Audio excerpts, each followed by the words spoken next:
Chapter 22. Into the Blanket of Light. Matthias had made a wrong decision by turning around. He was planning to stay in the annex before dinner time to finish his pile of work. In hindsight, nothing had changed in his plan, at least until he left the annex. Matters were thrown into disarray after he twisted his body to look behind and found himself standing on the road leading to the gardener's cottage. Matthias halted, pausing in his footsteps with a pensive look on his face. The days had marched on as they should. Everything went off without a hitch and in an orderly fashion. Her tears on that night had also been washed away and cleaned off all traces of his foreign feeling. Matthias expanded his stride and strolled through the shady forest path. He tugged at his tie and loosened it, then pushed open a few buttons on his tight-fitting shirt. His gestures were a bit rougher, and he wasn't as calm as he always was. It was sickening. He loathed these emotions that were out of his track. It was aggravating for him to be plagued with feelings he couldn't curb. Matthias wanted everything in his world to be in its place. So did his own feelings. That's the reason why he had never been enamored of a creature called a woman. In his orbit,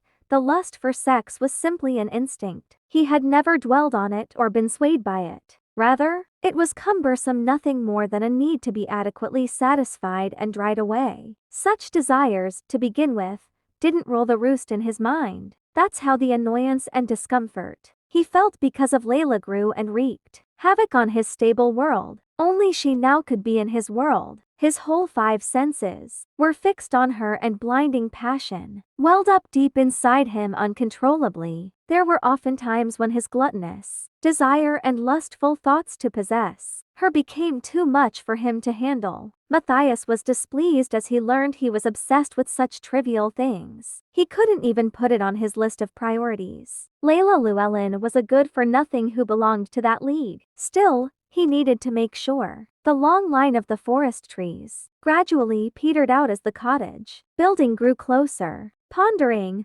Matthias walked into the blanket of light. The jolly beam of summer sunlight was drifting down, permeating his eyes through the slats of twigs. Layla had found a baby bird sprawled on the ground. She was traveling home after sending Kyle off when she suddenly heard the sound of a helpless squeal. Layla spotted a fallen baby bird under a tree in the backyard. A tiny, fragile nestling that had just recently had its feathers begin to grow. Oh, did you fall? Layla wrapped the baby bird, looking up at the tree. There was a bird's nest sited in one of the tree's limbs. The tree loomed quite high, but thankfully, the baby bird wasn't severely injured. It's okay.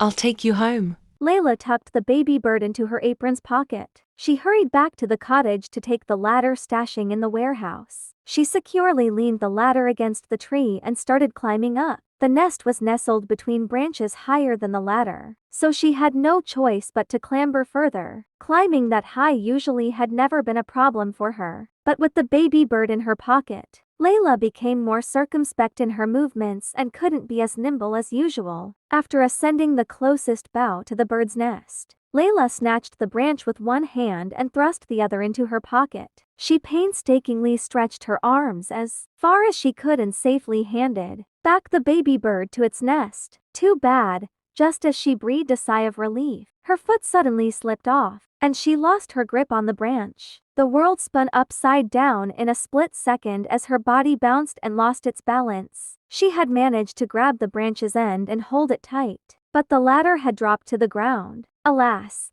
the branch that was too weak to support her body weight started making a crackling sound. Unclear. Uncle Bill. The terrified Layla reflexively screamed aloud, but her shout was met by the silence that she realized Uncle Bill wasn't at home. Kyle. Though she knew Kyle had walked too far and couldn't hear it, Layla kept crying and calling out to him. Kyle was her only hope when Uncle Bill wasn't here, because they were the only ones who would come to help her when she was in trouble. Layla. Suddenly, a familiar voice appeared out of nowhere. The mellow voice called out her name softly as if singing a song. Her mind had turned white with fear, but Layla could still recognize the owner of the voice. She lowered her frightened gaze, and someone she knew was standing right below her. Duke Herhart, with an unbothered state, his eyes straight at the fallen ladder, and calmly watched her hanging precariously on the half-broken tree branch. He laughed, asking her, Shall I save you? That crazy person. Why does he? No need. Even amidst her fear, Layla flatly refused his offer of help. She persisted in holding onto the tree branch though she knew her tries were fruitless. The branch began to shake even more, showing how rickety it was quickly becoming. As the crack became deeper, Kyle. Kylie. her cries mingled with fright. Calling for Kyle reverberated through the Arvis forest. Matthias giggled at a peak. He's not coming. No matter how heartless he is. Doesn't he feel the least bit concerned when he sees people in danger?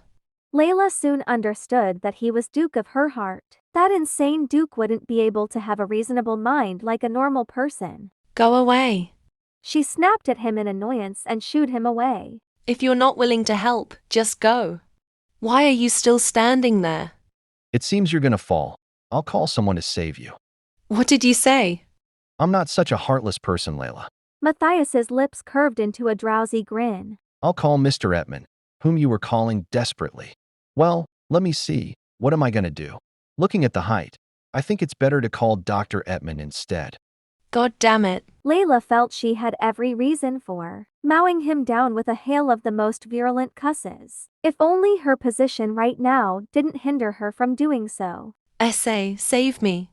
Layla wailed in despair. Rather than begging the man in front of her, she would rather crumble to the ground and be wounded. That's all she thought before her fear compelled her to forgo her principles.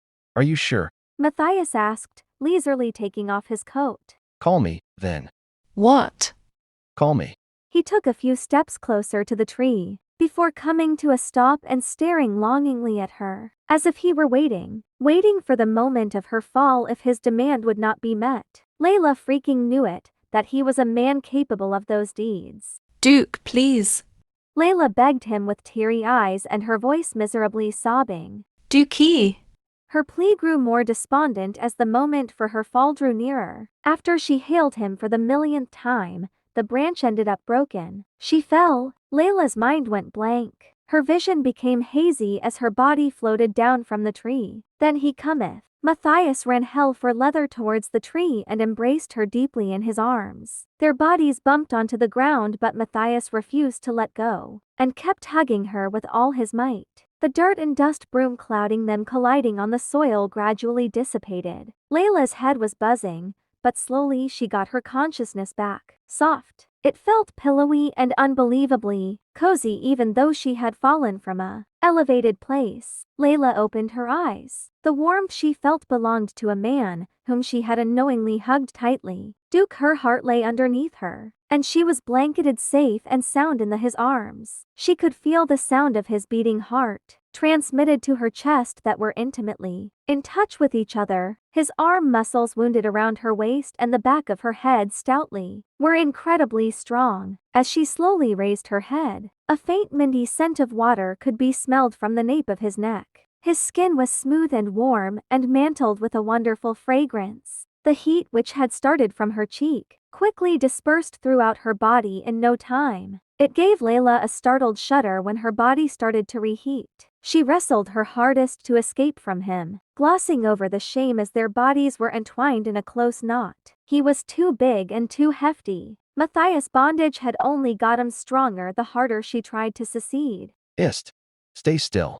Matthias ordered her with a low sigh, but Layla's resistance grew fiercer. No. She was fed up. Her blood was boiling. What a jerk. I don't want to.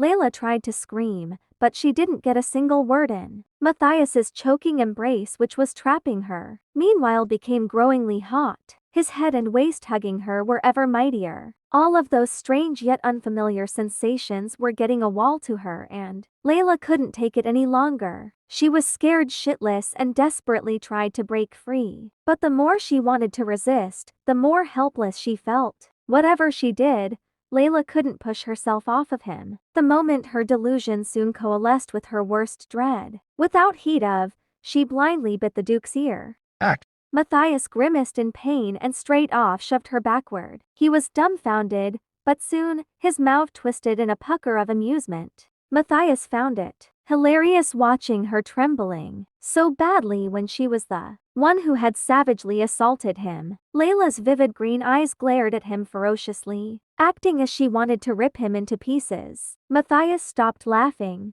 Be a lady, Layla.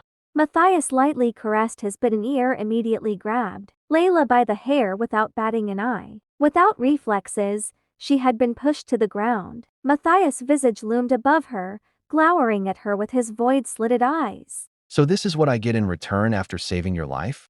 Don't you think it's too unladylike? Why should I be ladylike when you're not even a gentleman? Layla turned her face aside. Embarrassment was splotching her cheeks with red color as she tried to push his body one more time, but Matias had snatched her chin with his scorching hot hand and dragged her face to his. Didn't your mouth just say I was a gentleman? No, I misspoke. Did you? A gentleman, huh? It's hogwash. If you're a gentleman, how can you do this?